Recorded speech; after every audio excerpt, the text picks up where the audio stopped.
नमस्कार, मैं हूं शशि शंकर सिंह। आपके बीच एक टॉपिक लेकर आया हूं जो है कारक। आपको बता दें कि बिहार लोक सेवा आयोग द्वारा आयोजित अध्यापक शिक्षक भर्ती परीक्षा में हिंदी से 75 प्रश्न रह रहे हैं, जबकि अंग्रेजी से मात्र 25 प्रश्न रह रहे हैं लैंग्वेज पेपर में। इसलिए कारक से एक दो क्वेश्चन जरूर आ रहे हैं। मैं इस परीक्षा से पूरी तरह से रूबरू हूं, इसलिए आपको कारक के बारे में थोड़ा बताना जा रहा हूं। जो भी युवक युवती ये आप बीपीएससी द्वारा शिक्षक भर्ती परीक्षा की तैयारी कर रहे हैं, थोड़ा सा ध्यान देंगे। कारक है क्या? संज्ञा या सर्वनाम का वह रूप है जो क्रिया से अपना संबंध प्रकट करता है, कारक कहलाता है। कारक के 8 भेद होते हैं, है ना। संज्ञा और सर्वनाम का ही रूप है जो क्रिया से अपना संबंध प्रकट करता है, कारक कहलाता है। क्रिया से उसके क्या संबंध है? तो कारक के 8 भेद होते हैं, देखेंगे। कारक का नाम और विभक्ति चिन्ह। कर्ता ने, इसका चिन्ह है ने। कर्ता ने कर्म को करण से द्वारा, संप्रदान को के लिए, अपादान से अलग होना। ध्यान देंगे, यहां भी करण से है, यहां भी से है, लेकिन यहां द्वारा है, यहां अलग होना है। अधिकरण में पर संबंध काके की संबोधन, यहां होगा संबोधन।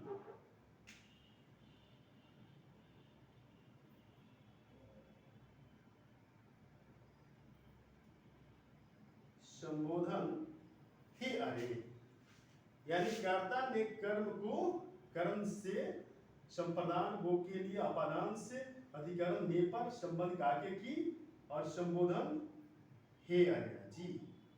यही याद रखना है। इसी को ध्यान देकर हम बता सकते हैं कि कौन सा कारक है। जैसे कुछ रेखांकित आपके शब्द मिलेंगे, उसका कारक आप बताएंगे। तो अगर क्वेश्चन पूछा जाए कि कारक के कितने भेद हैं, सीधे आप बताएंगे 8 भेद होते हैं कारक के। पेड़ से पत्ते गिरते हैं, तो पेड़ से है, तो यहां ध्यान देंगे कौन सा ये कारक है। से यहां भी है, कर्म में भी है, से आपका अपादान में भी है। तो ध्यान देंगे यहां से अलग होना है, पेड़ से अलग हो रहा है पत्ते, तो निश्चित है कि ये अपादान कारक है। खुशी ने रोटी खाई, खुशी ने, है ना, ये रेखांकित शब्द है। खुशी ने माने कर्ता ने, है ना, कर्ता के साथ ने का चिन्ह है। खुशी ने रोटी खाई है, तो क्या है ये? खुशी क्या है? कर्ता है और रोटी खा रही है, तो यहाँ पे क्या है? ये संबंध भी बता रहा है ना क्रिया के साथ, तो ये कर्ता कारक होगा, ने कर्ता में आता है। अगला है, मैं आराध्या को पत्र लिखूंगा। आराध्या को माने आराध्या को किसमें लगा हुआ है? कर्ता में कर्म को, यानी कर्म कारक ही हो जाएगा। अगला है, दिवता ने बच्चे को मिठाई दी।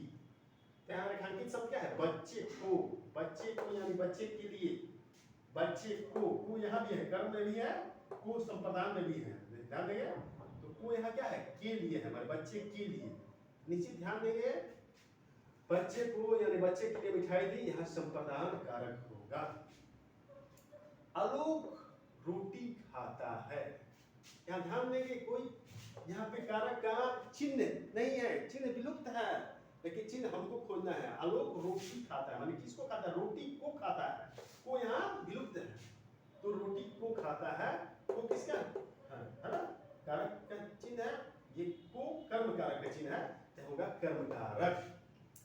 राम ने रावण को बाण से मारा।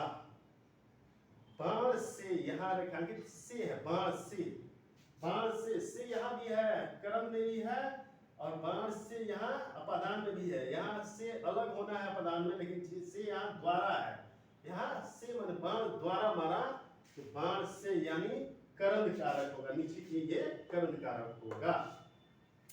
वह कलम से लिखता है, कलम से यहाँ भी है और से अपादान में भी है, लेकिन से यहाँ ध्यान देंगे कलम से माने यानी कलम द्वारा लिखता है, तो निश्चित है कि करण कारक होगा। हे भगवान, हे क्या है? संबोधन में है ना, तो निश्चित ये संबोधन कारक होगा। राम रहीम को पुस्तक देता है। राम रहीम को पुस्तक देता है। रहीम को, यहाँ रेखांकित शब्द है रहीम को, यानी रहीम के लिए। तो यहाँ को यहाँ भी है, कर्म में लिया है, को यहाँ संप्रदान में भी है यहाँ, लेकिन को के लिए है। माने राम रहीम को पुस्तक देता है, माने रहीम के लिए पुस्तक देता है, यानी संप्रदान कारक होगा। गीता सीता की बहन है। की का के की संबंध कौन बताता है? ये का के की बताता है। राम श्याम का भाई है, निश्चित है ये का के की लगा रहेगा तो संबंध कारक होगा। हे प्रभु मेरी इच्छा पूर्ण करो, हे लगा हुआ है ना, इसमें एक्सक्लेमेशन मार्क लगे होते हैं जो कि संबोधन कारक होते हैं, ये संबोधन कारक ही निश्चित होगा। तो आप निश्चित रूप से इन चिन्हों को याद करते रहेंगे। कोई भी कारक आप आसानी से पहचान सकते हैं। कर्ता में कर्म को करण से द्वारा संप्रदान को के लिए अपादान से अलग होना, अधिकरण ने पर संबंध काके की संबोधन हे अरे। आज इसी कक्षा का समापन करते हैं। धन्यवाद, नमस्कार।